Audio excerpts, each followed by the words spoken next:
Hello once again, everybody, and thank you for joining me in the Bettor's Box. This is ATS.io's MLB betting podcast for Monday, May 3rd. I'm your host, Adam Burke. Make sure you check out the daily article over at ATS.io to go along with all of our other outstanding content.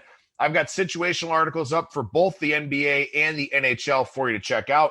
We'll have a golf preview for you for this week, NASCAR preview, UFC stuff, plenty of things going on here around the sports world. NBA and NHL regular seasons winding down as well. Got some coverage and some content for you over at the website to check out. Make sure you download the ATS app, which you can find in the Google Play Store or in the Apple Store. It's a bet tracker, an odds screen, a stats database, lots of great stuff for you to use that in that app. And of course, you can exclusively track my picks, although I'm not sure you really want to do that for this season, in that ATS app under my name, Skating Tripods. So I'm going to go ahead and dive right into today's show because I've got a lot of stuff to get to here on the program. We'll go with the traditional format here for the show. We'll start with the Beyond the Box Score segment, sabermetric stat of the day, talk about some line movements that we've seen here of late, give you a couple of picks for tonight's action, and then preview the week ahead here with a few series to talk about.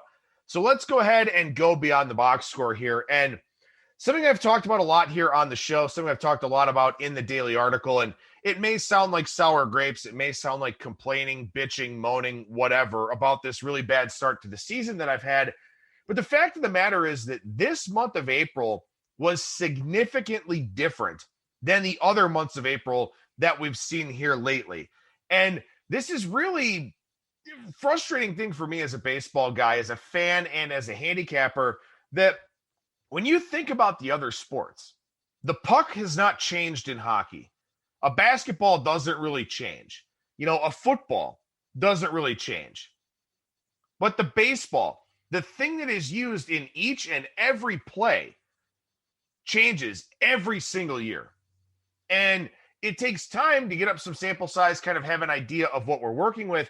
And certainly there are some people out there that did some phenomenal work coming into the season, kind of helping us know what to expect, but you still want to see how everything plays out. Here's how things played out in the month of April. When you look at April 2021, and what I'm going to do here is compare April's year over year. Obviously, there was no April for the 2020 season, but if we compare April year over year from 2017 to 2021, this 2021 season here, collectively in April, batters hitting 239, a 309 on base, 389 slugging percentage. That's a 306 weighted on base average, 873 home runs, a 24.4% strikeout rate, and an 8.9% walk rate. Now, if we go back to 2019, a 245 average, so 13 points higher than what we saw in 2021, 321 on base, 12 points higher, 421 slugging percentage, the highest in the sample, and of course, more than 30 points higher than what we've seen here in 2021. There were 1,144 home runs hit in the month of April in 2019. Strikeout rate, 23.3%, walk rate, 9.2%. 2018, 244 average, 319 on base, 400 slugging. So 12 points higher in average, 10 points higher in on-base percentage, 11 points higher in slugging. And then April 2017, 247 average, 317 on base, 407 slugging. So 15 points higher in batting average, 8 points in on-base percentage, and then 18 points higher in slugging percentage. So the power decrease is quite substantial. We're talking about a sub 400 slugging percentage in the month of April for the first time in probably 30 plus years, if not the first time ever. I didn't go back and run that data all the way, but keep in mind that I talked about last week, the batting average is on track to be the lowest ever. And that will negatively impact slugging percentage because that's total bases divided by at bats. So if guys aren't getting on base via hits, then obviously slugging percentage is going to lag behind quite a bit. Now, 873 home runs in the month of April this year.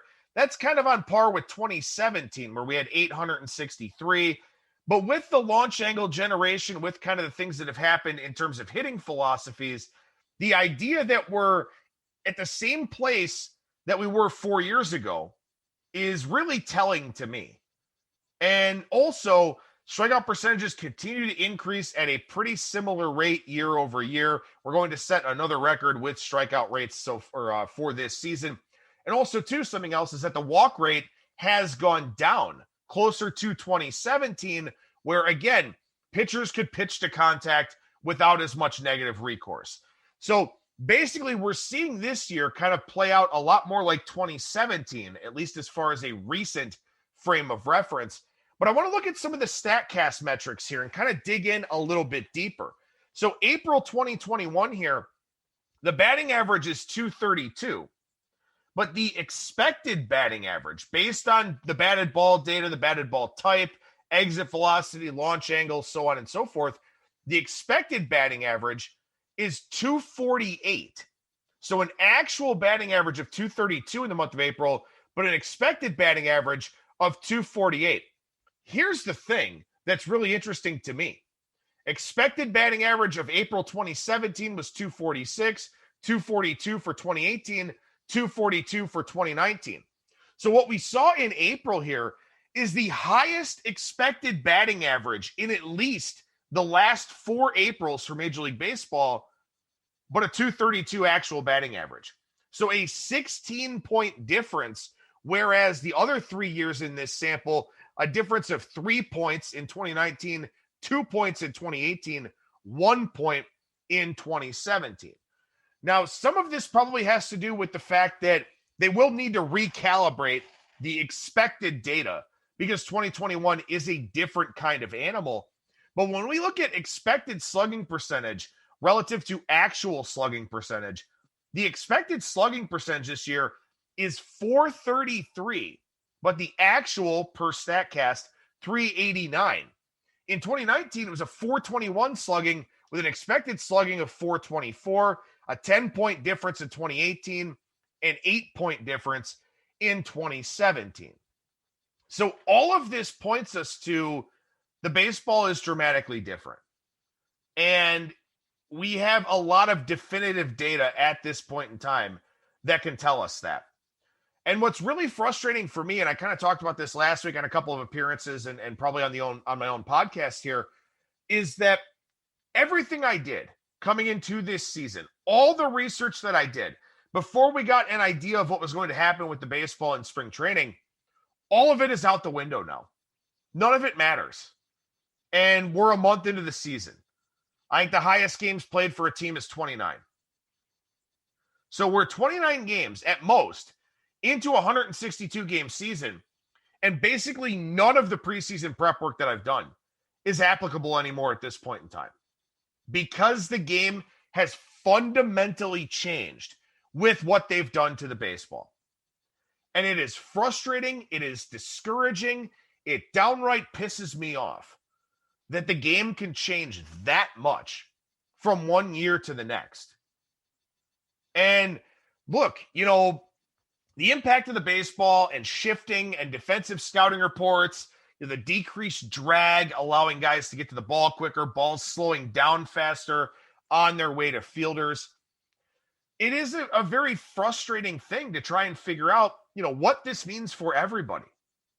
And in theory, elite pitchers should be even better because the rare mistakes that they make probably aren't going to be as detrimental, as impactful. But it also means that guys that generally suck should improve quite significantly. And to that end, guys with low strikeout rates that I've often looked at as a negative because they just allow too many balls in play and bad things happen with balls in play. Well, fewer bad things are happening with balls in play this year. So pitchers that aren't very good or have really low strikeout rates, they're actually in better positions to succeed this season than they have been in the past. And that is a very difficult mental hurdle for me to get over. If I'm looking at a guy who's got a 4.75 or a 5 ERA or something like that, over the last few seasons, well, this year he's going to be better because across the board, everybody's better. But the degree to which that guy gets better is a complete and utter unknown. You think about guys, for example, that give up a lot of home runs, right? And those are guys I typically want to fade, want to play against, want to stay away from, something like that. Well, average batted ball distance this year is down, or at least in the month of April, was down 4 feet from 2020. Okay, maybe that doesn't sound like a lot, but down 12 feet from 2019. And fly ball percentage pretty consistent in that span. So this is where the increased drag is really hurting the baseball. Batting average on balls in play down to 284. We're on pace for one of the lowest ones ever in that department. It's hard enough to handicap baseball, but these significant and substantial changes just make it that much tougher. And like I said, now we're running into a situation where guys that aren't very good are probably going to be better than they have been in the past. To what end? I don't know. But it's very, very hard right now to try and handicap this game in the way that I do. And the stats even can be rather misleading, especially if you're comparing stats year over year. And the nice thing is there are some stats that are, league and park adjusted and adjusted year over year and all of that. WOBA run values are going to be changing here based on the lower run environment and all those different types of things. But that's where it takes time for the sample size to really settle in. We know what we're working with, but are the numbers painting the exact picture for these individual hitters and pitchers? That's where it gets a little bit difficult. I can tell you overall how the rest of this baseball season is going to go, what has happened with all of the changes, and what we can expect to see from a lot of teams. But on an individual level, that's even more difficult, I think, to pinpoint this year than it has been a lot of past years, because a lot of my handicapping is predicated on projection. It's predicated on taking a look at and interpreting the data and trying to figure out what's going to happen in that game. Well, right now, by and large, I don't know. It's a very helpless feeling, to say the least. It is very discouraging to get up and try to look at the card and try to find some spots that make sense here, full knowing that everything as we knew it is completely different. And let's keep going with that theme, because one of the things that I've talked about a lot here so far is that we've got this low scoring run environment. Scoring is absolutely down. And as a result, totals are down in the betting market. And unders are still doing very well, but a lot of totals have been adjusted down a run or a full run or are getting bet down by that much, something like that. So when we look at this regression of offense across the board, it has greatly impacted performance with runners in scoring position as well. So when I look at performance with runners in scoring position here, 242 average, 335 on base, 401 slugging percentage, we're talking about numbers that in the past would have been league average types of offensive numbers. And usually with men in scoring position, the hitters have the advantage. Performance with runners in scoring position will almost always be better than the overall offensive performance. The reason why is because, pitchers have all the pressure. They're pitching from the stretch instead of the windup. Fielders are kind of holding guys on. They're playing with different defensive alignments, all those kinds of things. So performance with runners in scoring position is often quite a bit higher than overall performance.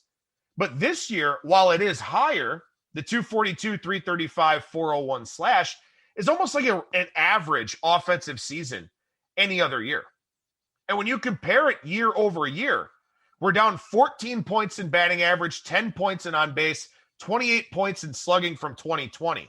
We're down 20 points in batting average, 10 points in on base, 42 points in slugging from 2019. We're down 12 points in average, 4 points in on base, 13 points in slugging from 2018.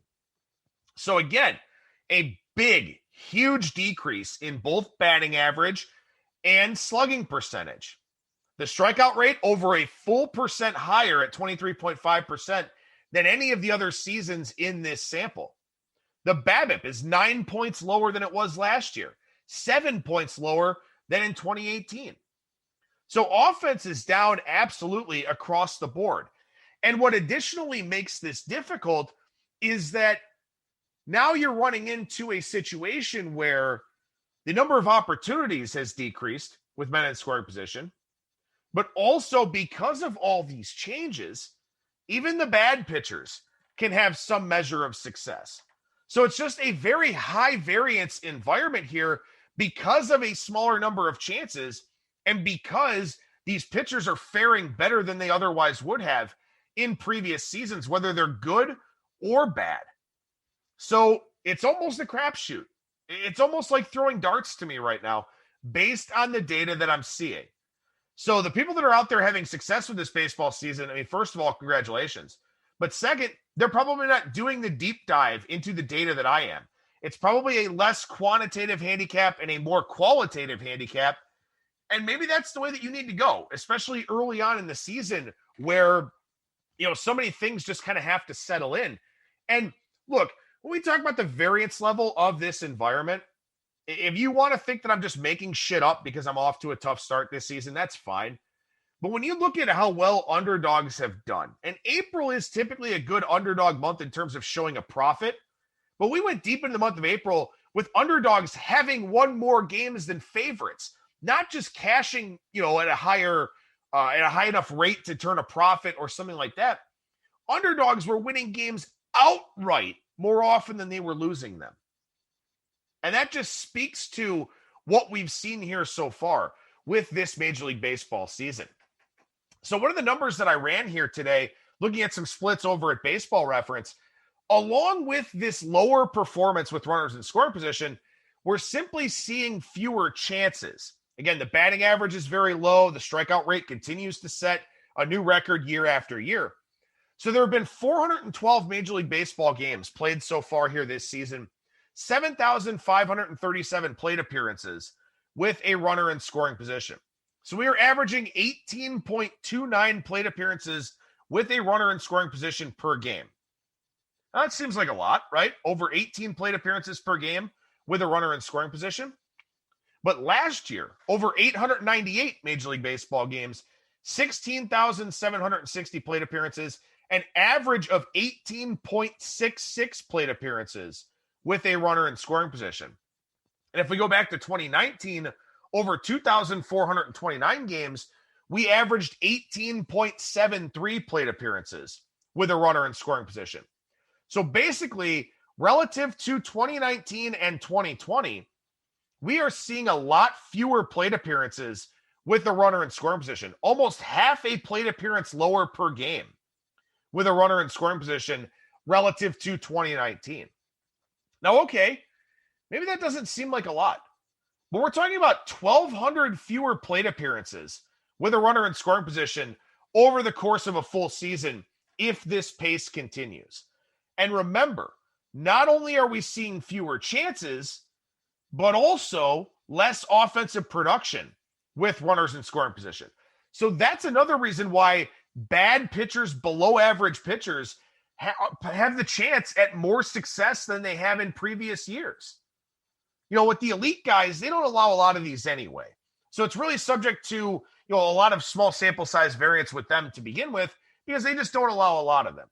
But the guys that allow a lot, all of the sudden, can pitch around them, may have higher left on base percentages this season or something like that.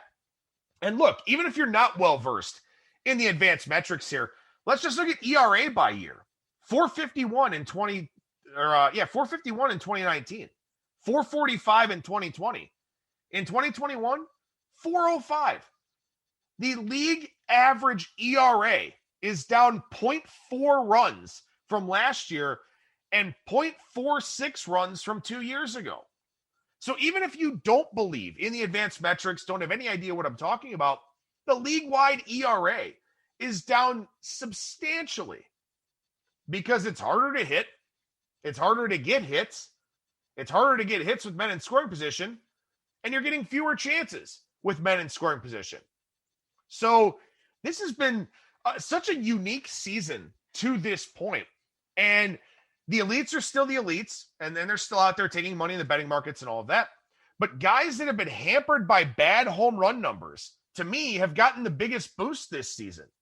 And usually, I fade guys that allow a lot of home runs. I fade guys that give up a lot of fly balls. But this year, it's not really that big of a deal. The league slugging percentage on fly balls this year, according to Fangraphs, is 702. It was 756 last year, 788 in 2019. So pitching to fly ball contact isn't nearly as bad this year as it's been in the past. So a lot of the pitcher profiles that I put together, a lot of the guys I think about coming into the season, it just hasn't worked. Batting average on fly balls at 229, the lowest since 2011. I mean, all of these things, we're just setting new offensive lows across the board. The game is fundamentally different right now. And it has negatively impacted my handicapping, both in terms of analyzing the data, but also on the mental side where it just feels like I could flip a coin and do better. You know, I could bother somebody walking their dog past my house and ask them what they think about a game and do better. But here's the thing. Now we know. We have a month's worth of data. Now we know. So what are the adjustments that I make to my handicapping process? What do I do differently from this point forward to dig myself out of this massive hole that I've dug myself into so far? Down double-digit units in the month of April. What do I do? How do I change my process? How do I change what's important to me? And those are questions that I have to answer. I just laid out a lot of the data. Hitting fly balls doesn't mean as much as it used to. So I like to focus on fly ball offenses, guys that hit doubles and home runs. Well, that's not happening to the same degree. So I need to reevaluate those teams. I need to reevaluate the bad pitchers with the home run problems because those aren't as detrimental as they were recently. So a lot of things that I have to adjust in my handicapping process. And the maybe the most frustrating thing of all is I have to reinvent the wheel for myself for the next 5 months. And in 2022, I have no idea what's going to happen. You know, we'll be post-CBA negotiations. If there's not a strike or a labor stoppage, do we have a baseball that's in between? Do we all of a sudden go back to 2019 because offense sucks and the game's gotten boring? I don't know. You know, and it makes it really frustrating going into a season not knowing what's going to take place. So we know for this year, and so I'll change my process for that. But going forward, next year will be different than 2021. 2023 will be different than all of these years. You know, so it's something that keeps me awake at night, to be totally honest with you. You know, and I don't know. I don't know what I can do differently here in the short term, what I can do differently in the long term, but rest assured I'm looking and I'm trying to figure it out and trying to analyze and wrap my head around this data and see, you know, what I wind up coming up with here as far as the month of May goes and down the line as well. So last week I talked about some play on teams and some play against teams. And today I want to talk about base runs, and I'll go ahead and make this the sabermetric stat of the day. Base runs you can find over on the Fangraphs standings page. What this is it's a context-neutral standings metric. It's based on run differential, and then Pythagorean win-loss is applied. So what context-neutral means is that it just throws all of the outcomes into a hopper. Every walk, every single, every strikeout, every ground out, every pop-out, every home run. Just throws them all together. No context. Doesn't matter who hits the home run, how many outs there were, what inning it was in, were there men on base, off the pitcher, doesn't matter. Doesn't matter what happened. All it does is throw those individual outcomes together without sequencing, without context, to spit out runs scored per game and runs allowed per game. And when it gets those two numbers, then it uses Pythagorean win-loss to put together a record. Now, why would you do this? Why would you take context out of the equation? Why would you take sequencing out of the equation? Because of that concept that I've talked about before, known as cluster luck. Teams will get lucky. Teams will get unlucky in high leverage situations with runners in scoring position, all of that. Sometimes things will work out, sometimes things won't work out. And sequencing by and large does determine a lot of games. I just talked about it. What invariably is going to happen as the number of plate appearances with runners in scoring position goes down, the gap between teams will probably go down as well. So then you're just going to run into, did one team capitalize on those opportunities? Did the other team? Did neither team? Did both teams? Well, that usually dictates a game. So, it's kind of a difficult concept to wrap your head around. But what base runs does is look at where a team should probably be given an average amount of luck. So, for example, the Minnesota Twins, 10-16 on the season here so far with a +3 run differential. According to base runs, they are 4 games behind where they should be. They should be a 14-12 team based on their base runs numbers, but they are actually a 10-16 team. So usually we see teams that have cluster luck one way or the other, either with runners in scoring position or pitching in that situation, or teams that are doing poorly in one-run games. So those are the two things you can kind of look at here with base runs. And again, expect some level of regression to the mean. Take the Yankees, for example, 14-14 on the year, but they are +14 in run differential. According to base runs, they should be 17-11. Offensively, they have struggled much worse than they probably should. So the Twins and the Yankees, two teams that look like they should be better from a win-loss standpoint than they actually are. The Mets are 11-11. They have a -12 run differential, but according to base runs, they should be 14-9. How do you get to that point? Well, they've done very poorly with men in scoring position, and they've given up a lot of hits and a lot of runs with men in scoring position for the other team. So their cluster luck is a negative both ways, and it has impacted their ability to win games. So base runs doesn't take any of that into the equation. It just says, well, this team should be better. Then you look at the reason why, and the reason why is because with runners in scoring position, they've had negative cluster luck both ways. The Marlins, 11-16 here. Base runs says they should be 14-13. They're a team that's 5 games under 500 with a positive run differential at +4. So just some indicators of some teams that could be in line for some positive regression here with the Twins, the Yankees, the Mets, and Marlins, looking at it in the context of the base runs standings metric. How about some negative regression teams here? The Royals. I've talked about the Royals a lot as a fade team, the market fading them here today. But the Royals are 16-10 with a -3 run differential. According to base runs, they should be 12-14. And last week I talked about them as well. Their WOBA minus ex-WOBA discrepancy on the pitching side was the biggest in baseball. So they've gotten very lucky defensively with their balls in play. Presumably they've gotten lucky in higher leverage spots defensively with their balls in play. So the Royals are a fade team at this point in time, and the market is fading them here today. The A's are 17-12, but they have a negative run differential. Base run says they should be 13-16. And the Brewers at 17-11, they're -1 in run differential. Base run says they should be 14-14. However, this is one I'd be wary of fading because Christian Yelich and Lorenzo Cain coming back here this week for the Brewers and hopefully coming back here today. But again, this is over at Fangraphs on the standings page. Base runs will be a catalyst for some line moves here as this season goes along. So that will be something for you to keep in mind. All right, so the down the line segment here, we take a look at some line moves dating back to last Friday here. And the Pirates, we saw money on the Pirates and JT Brubaker against John Gant and the Cardinals. I was on the first 5 for that one. That was a loser. Had several of those over the weekend. But the sentiment is there. The market likes JT Brubaker quite a bit. He's about the only Pirate that the market will consistently and confidently back. But as always, run support, the big question for him. Didn't pitch great, but I believe the Pirates only scored 1 run for him in that game.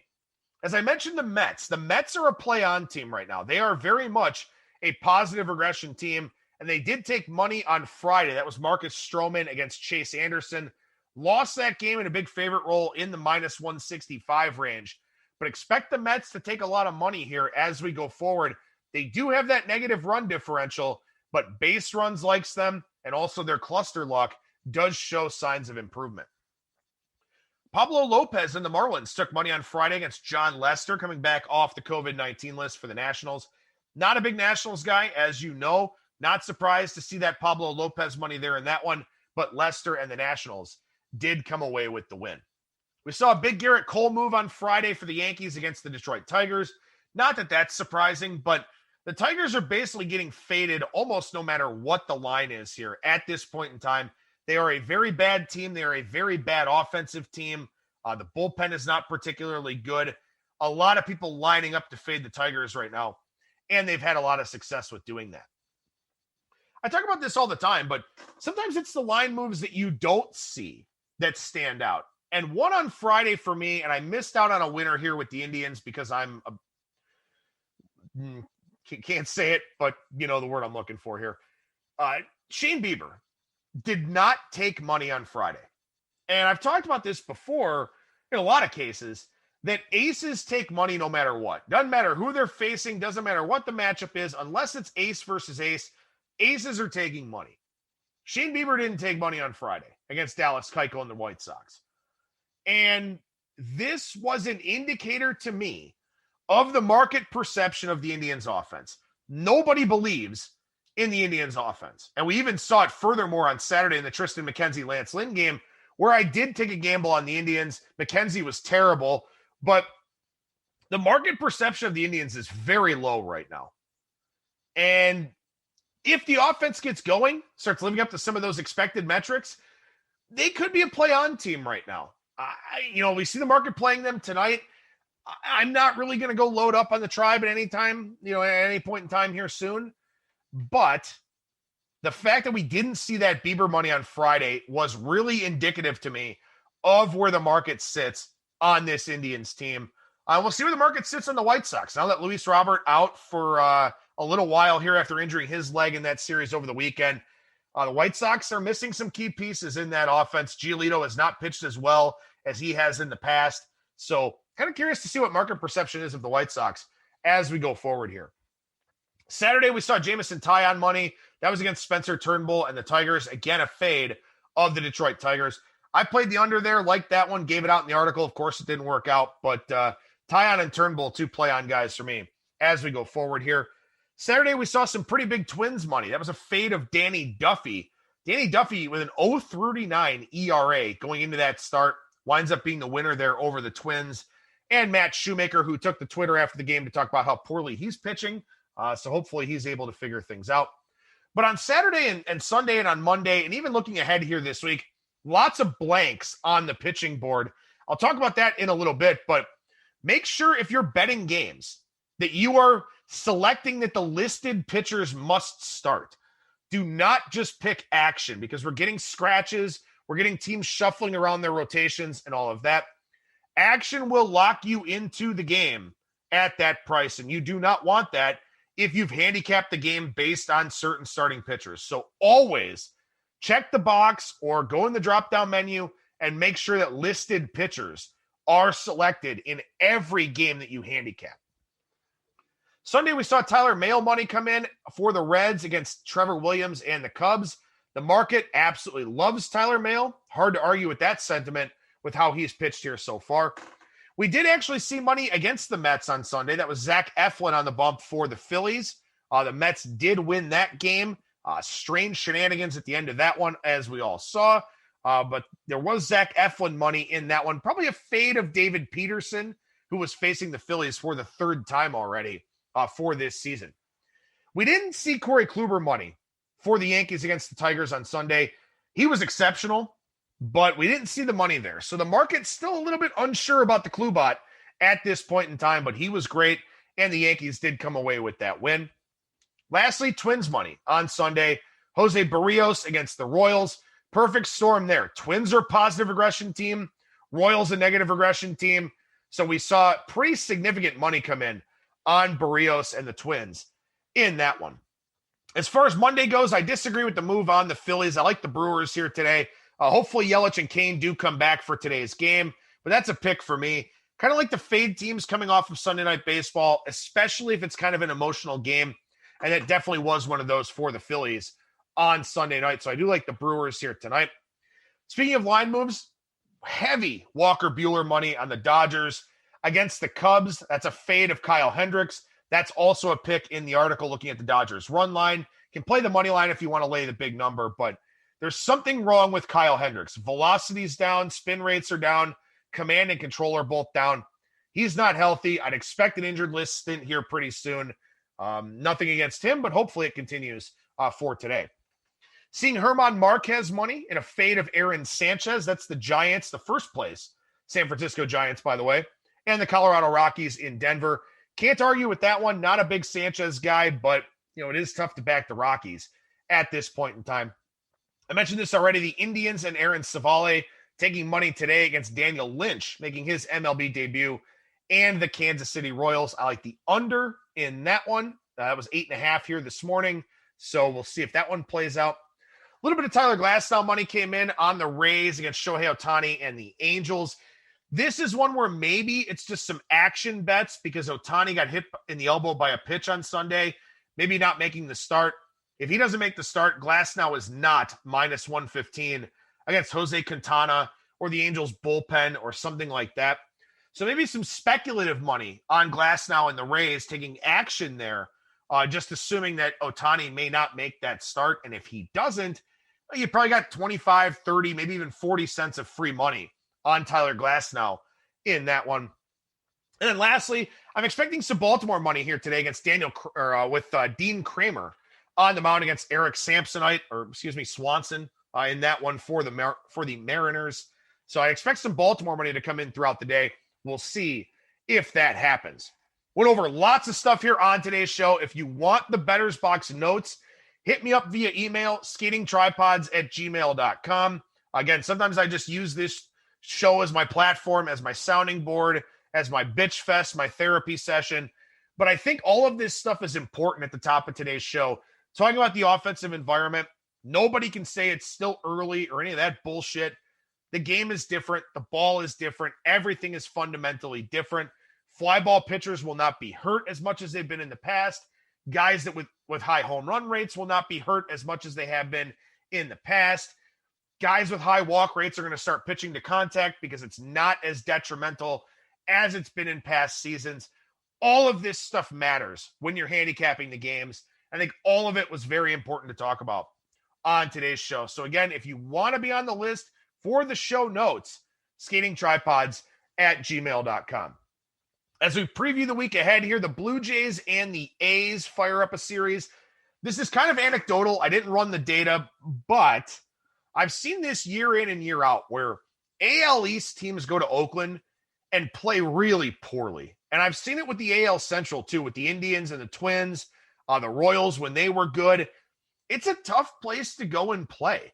Nothing against the city of Oakland or the ballpark or anything like that, but visiting teams don't like it. The facilities are subpar. Things flood in the clubhouse. There's not a whole lot going on around the ballpark. And usually, too, when you're going out to Oakland for a series, you're playing in Anaheim. You're playing in Seattle. You're playing in some of these destination cities that players really like to go to for a variety of different reasons. And, of course, COVID makes it a little bit different. But, teams just go to Oakland and they don't play well. And so that's something that you want to kind of follow with these teams that make long trips out there from the AL East or the AL Central or something like that. But you got Steven Matz and Frankie Montas tonight, to be determined for the Blue Jays tomorrow, and Cole Irvin for the A's. Robbie Ray, Chris Bassett on Wednesday, to be determined, and Mike Fiers on Thursday. That should set up for Hyunjin Ryu to come off of the IL, so it's probably going to be Ryu and Fiers on Thursday. Oakland getting 3 lefties in this series. We've seen Oakland take money against left-handed starting pitchers for the last several years, taking a little bit of money here today in this Matz and Montas matchup where Montas has an ERA over 6.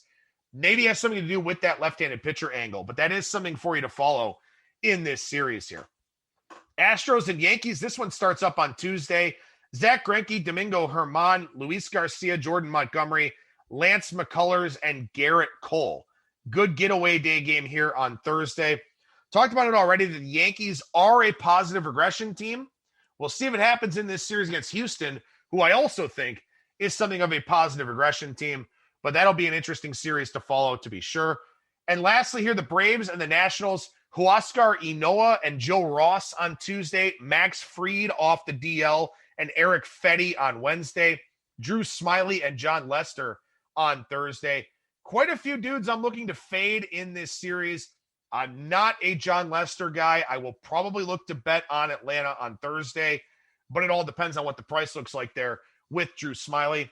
Not a Joe Ross guy, not an Eric Fetty guy, but with Fried coming off the IL, his first start in I think about 3.5 weeks, not sure I can take Atlanta laying a big price in that middle game, maybe an over consideration for me, looking to fade Fetty that way. It's also important too, while I don't do these because I can't track them in the app, look at team totals. Look at betting team totals, look at strikeout props, all those kinds of things.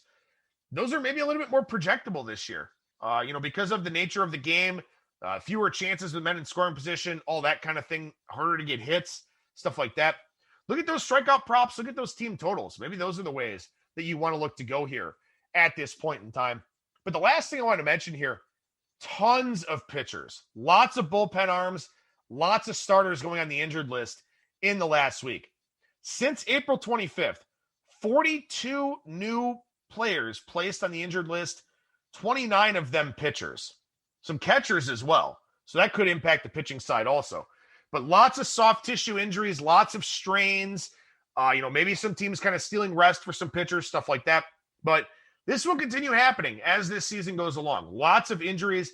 The Padres are using their 22nd pitcher of the season tonight. They played like 28 games. They're using their 22nd pitcher of the season tonight. So keep that in mind. Follow along with those injuries. Make sure the bullpens are intact. Look at bullpen usage. Very, very important here at this time of the year. And it's very important every season, but especially now, coming off of that 60-game sample and pitcher injuries, teams taking it easy with pitchers, stuff like that. Absolutely, positively something that you want to keep a very, very close eye on, to say the least. Coming up on Tuesday, we'll chat with Brian Blessing. We'll talk some horse racing, recap the Kentucky Derby. We'll talk golf. We'll talk NASCAR, talk NHL with the final week of the regular season. So we'll do that on Tuesday. Then I'll be back again on Thursday with another edition of the Bettor's Box. Skatingtripods@gmail.com. If you want to be on the list for the notes, I think it's a good idea. I talk about a lot of things on this show, so you can listen back, follow along, study the notes, whatever, but skatingtripods@gmail.com to get on that list. That'll do it for me. Thank you so much for listening, everybody. And remember that you'll never strike out when you're in the Bettor's Box.